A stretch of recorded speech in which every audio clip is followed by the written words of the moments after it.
내가 곰곰이 생각해 봤는데 이거 봐. 또 수업 안 듣고 딴 생각했지? 아니 잘 들어봐. 얼마 전까진 우리 나이에 투표할 수 없었다며. 응. 바뀐 지 얼마 안 됐어.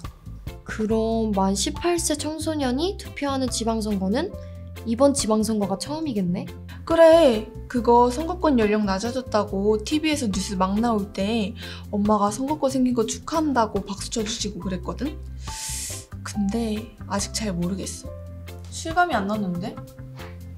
무슨 얘기야? 누가 선거 나가? 아까 이번 지선 얘기 있거든. 아하, 그 풀뿌리 민주주의의 근간이라는 전국 동시지방선거? 뭐야 얘는? 사탐 선택 정치인 줄? 이 언니가 정치 만점을 놓친 적이 없어요. 인생은 다 정치야. 뭐든지 물어봐. 무물 타임이야? 나 질문 있어. 어떻게 해야 투표 잘했다고 소문이 날까? 나 진짜 투표 잘하고 싶은데. 잘 들어. 정치 1타 강사님께서 짧고 굵게 간다.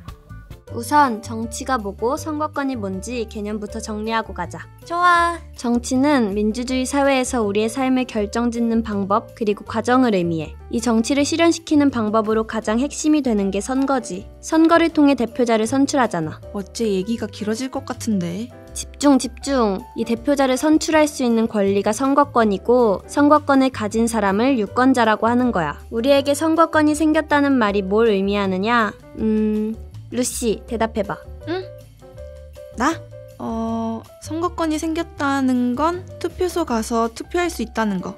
맞지? 투표소에 가서 투표한다고 다 진짜 유권자가 되는 게 아니야. 이 투표권을 제대로 행사하기 위해 내가 왜 그런 선택을 하는지, 그 선택에 책임을 질 수 있는지 진지하게 고민했느냐가 중요한 거라고. 아, 진지한 고민? 루시는 평소에도 진지하니까 걱정할 필요는 없겠네. 선거권이 생겼다는 건 우리도 이제 우리 사회의 당당한 구성원이라는 뜻이야. 그렇고 말고 입시 정책, 청소년 복지 정책처럼 우리에게 영향을 미치는 정책이 많잖아. 학생으로서 청소년으로서 고민하고 우리가 원하는 정책이 실현될 수 있도록 관심을 갖고 선거, 투표에 참여해야지. 가자! 투표소 어디야? 어딘데? 당장 한 표 행사하러 가야겠어. 으이구, 선거일까진 기다려야지. 아, 맞다. 우연 친구, 오, 정치 1타 강사 별명 붙을만 하네요. 완전 멋져요. 저한테도 우연 친구 같은 친구가 있었다면 일찍이 선거권의 소중함에 눈을 떴을 텐데 말이죠. 지금은 마치 당연한 선거권 같지만 민주주의의 역사, 이 선거권 획득의 역사는 결코 순탄하지 않았습니다. 서구 선거권의 역사를 통해 그 소중한 의미를 다시 한번 되새겨봅니다. 선거에 참여하여 투표를 할 수 있는 권리인 선거권과 선거에 출마하여 당선인이 될 수 있는 권리인 피선거권을 아울러 정치에 참여할 수 있는 권리, 즉 참정권이라고 부르는데요. 원시사회에서는 구성원 누구나 자기 의견을 내거나 지도자가 될 권리, 참정권을 갖고 있었습니다. 그러나 농업혁명 이후에 생산물이 축적되고 사회 계급이 발달하면서 피지배층의 참정권이 점점 사라지고 일부 전쟁에 나갈 수 있는 사람들에게만 참정권이 주어졌습니다. 그리고 국가 수준으로 사회가 커지면서 초기 민주주의 형태보다는 모든 의사결정을 지배층이 독점하고 권력이 세습되는 사회로 변했죠. 이후 교통이 발달함에 따라 상인 계급이 많은 자본을 갖게 되었는데요. 유럽과 세계사에서 정치 권력이 왕족, 귀족에서 자본가 계급으로 옮겨지는 전환점인 프랑스 대혁명이 일어납니다. 당시 프랑스 인권선언 중에는 이런 문구가 있습니다. 선거권은 생명과 같은 귀중한 권리다. 하지만 이 자유와 평등은 남성에게만 해당됐죠.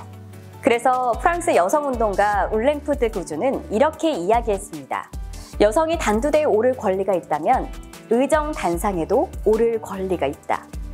그러나 그녀는 자신의 성별에 적합한 덕성을 잃어버린 사람인 죄로 단두대에서 처형당했습니다.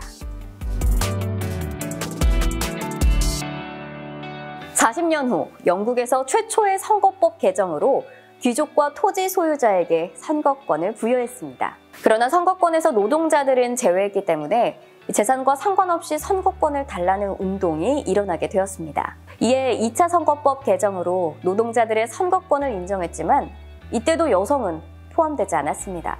프랑스에서는 세계 최초로 보통 선거를 실시했지만 역시 여성은 제외됐죠. 뉴질랜드가 세계 최초로 여성 선거권을 인정한 가운데 영국의 에밀리 데이비슨이라는 여성이 국왕의 경주마 앞에 뛰어들며 여성에게 참정권을 달라는 주장을 했고 드디어 영국 총선에서 30세 이상 모든 여성이 10년 후엔 21세 이상 모든 남녀가 투표권을 갖게 됐습니다. 이어 미국, 프랑스 등도 여성에게 투표권을 인정했고 사우디아라비아가 2005년 세계 마지막으로 여성 투표권을 인정했습니다. 미국은 노예제도 폐지 이후 1870년에 흑인 최초 투표가 있었습니다. 그러나 주에 따라서는 여전히 교묘하게 참정권을 박탈했다고 합니다. 흑인 선거권을 위한 87km 행진인 셀마 몽고메리 행진 이후 1966년도에 결국 모든 주에서 흑인 투표권을 인정했습니다. 그러나 그 과정에서 시위대는 무자비한 탄압에 적지 않은 희생이 필요했습니다. 반면 민주주의 역사가 비교적 짧은 우리나라의 경우 1948년 헌법을 제정할 때부터 보통선거와 평등선거의 원칙이 명시되어 서구와는 달리 선거권 쟁취의 험난한 과정을 한꺼번에 뛰어넘었습니다. 다만 선거권 연령에 대한 논의는 비교적 최근에 이루어졌는데요. 2019년 공직선거법 개정으로 만 18세까지 낮아졌습니다. 선거에 참여하여 투표를 할 수 있는 권리를 선거권이라 부르고 선거에 출마하여 당선인이 될 수 있는 권리를 피선거권이라고 합니다. 그리고 선거권과 피선거권을 아울러 정치에 참여할 수 있는 권리, 참정권이라 부릅니다. 서구의 선거권은 프랑스 대혁명 이후 왕족에서 귀족과 자본가 계급으로 확대되고 이어 노동자들까지 선거권을 얻게 되었습니다. 차례로 미국에서는 흑인들이 선거권을 갖게 됐고 뉴질랜드에선 세계 최초로 여성 선거권을 인정한 이후 전 세계적으로 여성들의 선거권을 인정하기 시작했습니다. 한국의 선거권은 1948년 헌법을 제정할 때 보통선거와 평등선거의 원칙이 명시되어 첫 선거부터 모든 국민이 선거권을 보장받았습니다. 선거권의 연령도 공직선거법 개정으로 만 18세까지 낮아지는 등 선거권이 점차 확대되고 있습니다.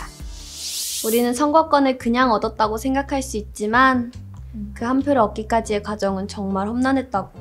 그렇지. 우리는 학생일 뿐만 아니라 어엿한 사회 구성원이잖아. 학업, 유권자로서의 권리 어딜 놓쳐? 절대 안 놓쳐. 만 18세가 되었으니까 당당하게 우리의 의견을 투표로 표현하자. 그럼 나도 의견 하나 낼게. 오늘 탕수육 콜? 탕수육은 살 안 쪄. 그렇지. 살은 우리가 찌지. 끝까지 보시느라 고생하셨습니다. 재미있게 보셨다면 좋아요, 구독, 알림 설정, 댓글도 많이 부탁드려요.